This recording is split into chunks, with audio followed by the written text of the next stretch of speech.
Amandine Dubié qui est donc à Nantes pour BFM TV ce soir avec Émilien Lacroix. Bonsoir Laurent Franklinard. Bonsoir. Vous êtes avocat spécialiste du droit de la police et de la gendarmerie. Avez-vous été étonné aujourd'hui des informations très parcellaires livrées par le procureur de la République dans ce cas d'espèce?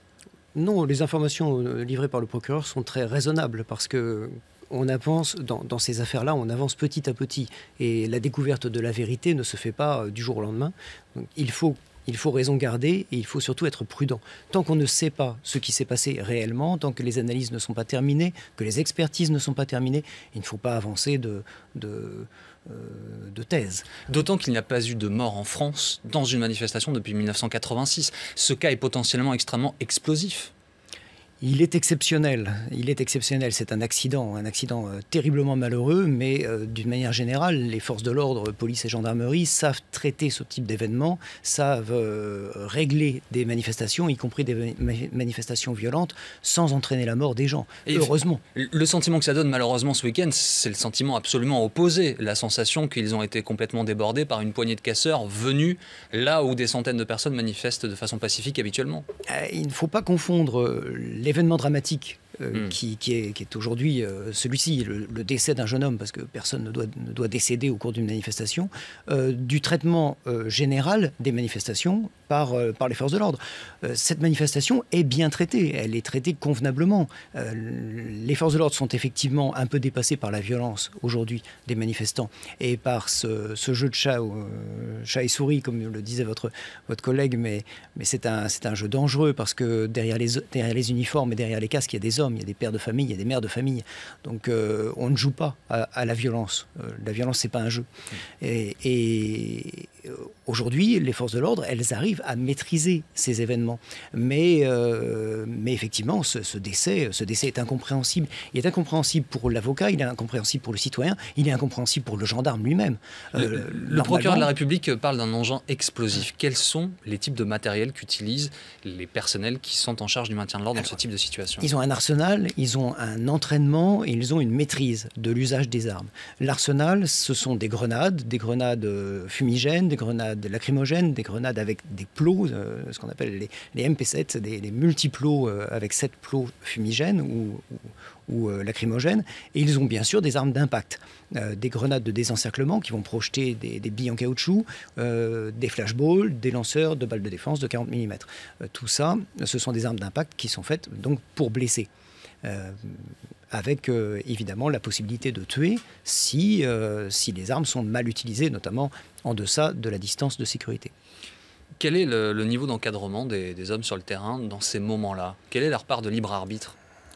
Ils en ont peu sur les opérations de maintien de l'ordre. Les officiers sont là pour diriger et c'est l'honneur de la gendarmerie d'avoir des officiers qui sont très compétents et qui reculent au maximum l'usage de la force.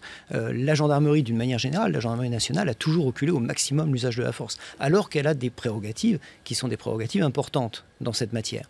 Donc c'est un peu l'honneur de la gendarmerie d'avoir des hommes et femmes, et des officiers qui savent tenir des manifestants et qui savent tenir des manifestations.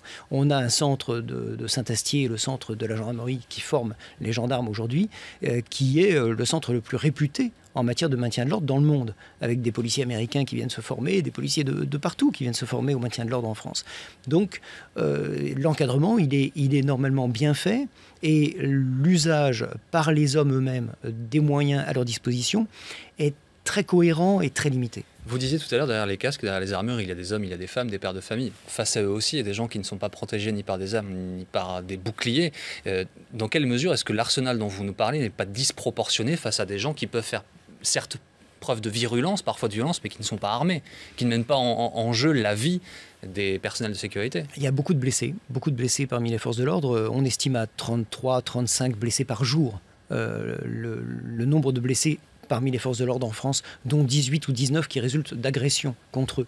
Donc il y a beaucoup de blessés et dans une manifestation, vous avez toujours des gens qui prennent des pavés, vous avez toujours des pères de famille qui prennent des pavés, qui cassent les visières, qui ont des membres cassés. Les manifestations sont vraiment violentes. Ce que l'on voit à Nantes aujourd'hui, ce sont des actes qui sont vraiment violents. Lancer une canette, ça peut paraître anodin, mais ça peut faire des dégâts. Et l'ensemble de ce qui est lancé sur les forces de l'ordre aujourd'hui dans les manifestations publiques, c'est terrifiant. Quand on voit ce qu'on ramasse, c'est terrifiant. Il y a une enquête qui est en cours au sein de la gendarmerie, selon les informations BFM TV ce soir, pour savoir non pas ce qui s'est passé pour ce jeune homme, mais pour savoir si une grenade a bel et bien été lancée du côté des personnels de sécurité.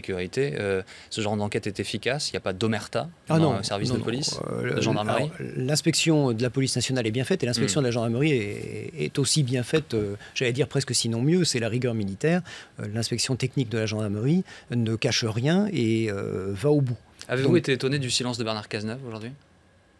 Non, je pense que Bernard Cazeneuve a raison en sa qualité de ministre de rester très prudent tant qu'il n'a pas les éléments d'information. Le procureur reste prudent, le ministre l'est aussi. C'est plutôt sage. Merci beaucoup Laurent Franquinard d'avoir été avec nous ce soir en direct sur BFM TV. On a beaucoup entendu José Bové dans ce dossier. Il sera l'invité de Jean-Jacques Bourdin. Demain, l'eurodéputé sera en direct sur BFM TV et RMC. Ce sera à partir de 8h35 et nous reviendrons dans nos prochaines éditions ce soir.